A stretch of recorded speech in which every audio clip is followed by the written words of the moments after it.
का जो स्ट्रक्चर है वो उसकी साख्त क्या होती है। एटम की स्ट्रक्चर को एक्सप्लेन करने के लिए सबसे पहले डेमोक्रेटस साहब ने 19वीं सेंचुरी में 19th सेंचुरी के अंदर उस बंदे ने कहा कि जो मैटर होगा ना वो पार्टिकल से मिलके बनता है। किससे? पार्टिकल से मिलके बनता है। और उन पार्टिकल्स को उसने नाम दिया कि मैटर जो है बेसिकली ये पार्टिकल पे मुश्तमिल होगा।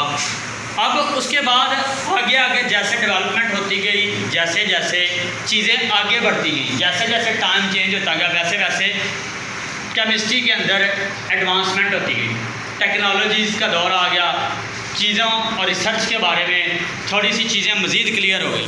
अब उन्होंने ये कहा कि हमारे पास जॉन डाल्टन साहब थे, उन्होंने कहा कि एटम के अलावा एटम में बुनियादी तौर पर 3 ज़र्रात होते हैं। अगर हम न्यूक्लियस की बात करें तो एटम का जो न्यूक्लियस है इसके अंदर इलेक्ट्रॉन, प्रोटॉन और न्यूट्रॉन भी मौजूद होते हैं।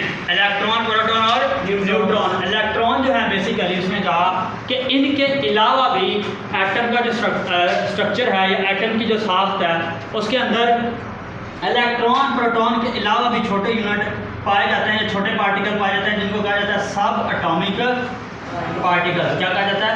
सब एटॉमिक पार्टिकल जिसमें एंटी न्यूट्रिनो है, डाई न्यूट्रिनो है, एंटी न्यूट्रिनो और उसके बाद है ट्रिनो, क्वार्ट्ज, एंटी क्वार्ट्ज। ये सारे क्या हैं?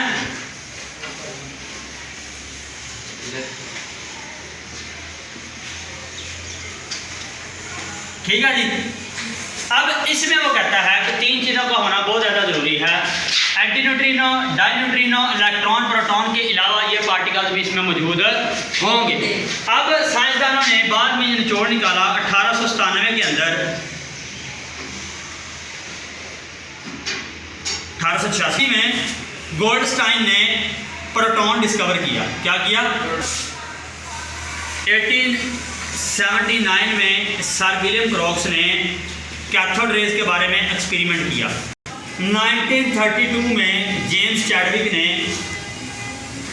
न्यूट्रॉन डिस्कवर किया। ठीक है जी। अब उन्होंने कहा कि हमारे पास ये 3 पार्टिकल डिस्कवर हो चुके हैं, लिहाजा थॉमसन साहब ने आके प्लम पुडिंग थ्योरी पेश कर दी। थॉमसन साहब ने क्या कहा? Plum pudding theory. तो जनाब हमारे पास एटम्स के अंदर स्ट्रक्चर होंगे, एटम्स के अंदर सॉलिड स्ट्रक्चर होंगे जिनके अंदर पॉजिटिव चार्ज भी मौजूद होंगे और नेगेटिव चार्ज भी मौजूद होंगे। कैथोड रे के 1879 में सर विलियम क्रॉक साहब ने एक डिस्चार्ज ट्यूब ली। क्या लिया? Discharge tube 1879। अब इस डिस्चार्ज ट्यूब को उन्होंने इस्तेमाल किया।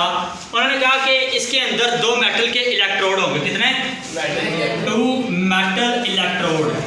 अब 2 मेटल के इलेक्ट्रोड होंगे, एक का आप नाम देंगे एनोड का, दूसरे का आप नाम देंगे। एनोड के ऊपर कौन सा चार्ज होगा? पॉजिटिव।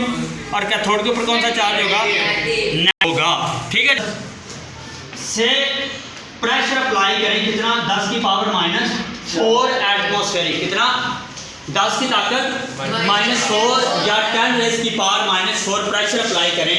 इसमें जो गैस होगी डिस्चार्ज ट्यूब के अंदर, उसके अलावा जब इसमें से आप बैटरी के साथ जब आप जोड़ेंगे इसको कनेक्टेड टू बैटरी, तो बैटरी के साथ जोड़ने के बाद इसमें से रेज निकलेंगी। क्या निकलेगा? रेज निकलेंगी जो कैथोड के मुखालिफ सीमत में सफ़र करेंगी। क्या करेंगी? कैथोड के मुखालिफ सीमत में सफ़र करेंगी। उसको हम नाम देंगे कैथोड रेज का।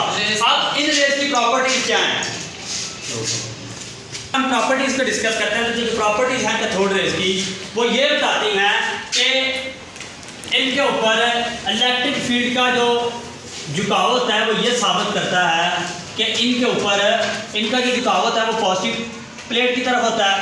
लिहाजा अगर इनका झुकाव पॉजिटिव प्लेट की तरफ होगा तो इसके ऊपर चार्ज कौन सा होगा? नेगेटिव। और अगर इनका झुकाव पॉजिटिव प्लेट की तरफ होगा, नेगेटिव प्लेट की तरफ होगा तो इसके ऊपर चार्ज कौन सा होगा? पॉजिटिव।